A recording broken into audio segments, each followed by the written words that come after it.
Hey, in this video, I'm going to be sharing with you a common audition trap that lots of actors fall into. So watch this video until the end and you're going to learn how to avoid this and give a much better audition. Okay, let's get going. So look, I was at an audition and this was a little while ago. I was reading for the role of this guy, and I still can't really give out information about it because of the NDA, but the two stars of this particular show, and I was delivering some sad information. And it was hurtful for them to hear. These people felt bad. And look, when I was initially reading it, it made sense that I would also be affected by this, although it really didn't hit me like it did the two other characters. But, it was sad information. But as I was reading it, I'm starting to feel sad. I feel bad for these people. But here's something that I knew. And this isn't something that I knew at the beginning of my career. I wish I did, because it would have allowed me to give much better auditions. And hey, by the way, and let me just let you know, there's nothing that anybody that can teach you that will get you to book more jobs. Look, you can learn how to be a more skilled actor.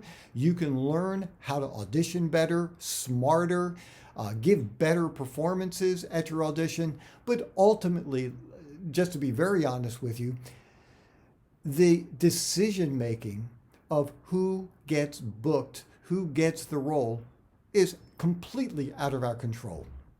We have full control over our audition. We have full control over what we decide that we want to do at the audition. But after that, it's out of our hands. And so one thing you also need to know is that the person who gets booked it's not necessarily the person who gives the best read. There are just so many factors that go into booking a job and not booking a job that quite often has nothing to do with the audition. Look, when I go to an audition or submit an audition, I'm assuming pretty much everybody who is going to be reading for the role is giving a great audition. So then it comes down to other factors that there's nothing we can do about. Are you too tall? Are you too short? Are you too good looking? Are you not good looking enough? Are you too thin? Are you not thin? Do you remind the director of, his ex-girlfriend and doesn't want to be reminded of her? Who knows why? But certainly being prepared and giving the best read that you possibly can, will certainly be in your best interest. And if nothing else, it will allow you to at least feel so much better at the end of your audition. And that's why, if you don't book it, don't kick yourself, don't feel, well, look, if you want to feel bad, that's fine. But the goal is to try and enjoy yourself for those couple of minutes while you are auditioning. That's the fun part. That's the part, like I said before, that you have complete control over. So here's the trap that a lot of actors fall into. And this is a way to avoid this mistake. After you've read over the lines, and look, there are lots of things to be said about preparation, and that's not what this video is about. But one of the key questions, one of the most important questions you need to ask yourself is this: who is this scene about? That is crucial information that you need to be able to answer. Don't let your ego get in the way. If the scene is not about you, don't try to make it about you, because you're not going to get the job. If you are, and I don't know if you guys follow basketball, but if you are a point guard and you are dribbling up court and your job, for this particular play is to pass the ball to a center for them to grab it and dunk it, it's not about you.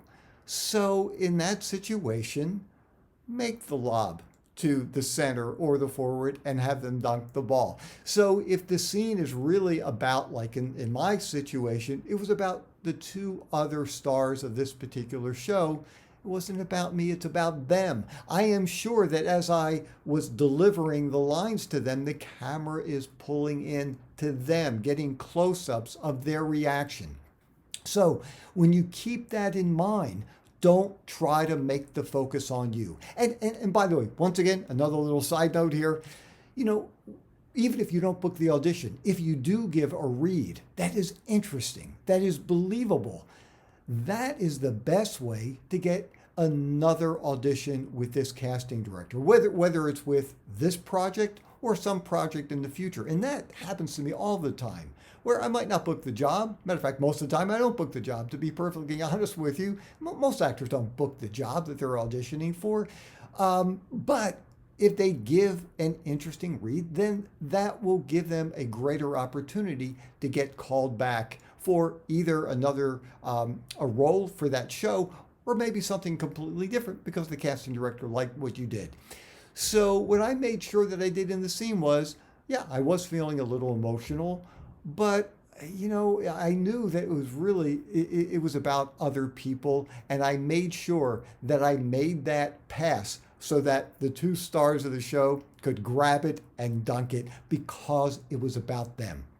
So anyhow, I just wanted to share that information with you. It is crucial. Remember, who is the scene about? And if it's not about you, do not try to make it about you.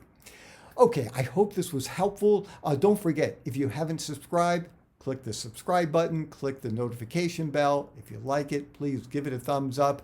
And also, if you have ever been in a situation where you've auditioned for something and if if it wasn't about you, but you tried to make it about you, share a comment. Or if you audition and you knew it wasn't about you and that's how you read it, let's share it, so we can all learn from each other. That's why I have this channel. It's a place where actors can go to help each other. So please share the link with your actor friends, help them, and let's continue to build a great community of people helping each other. I'm Aaron Marcus, and I can't wait to talk with you again soon. See ya.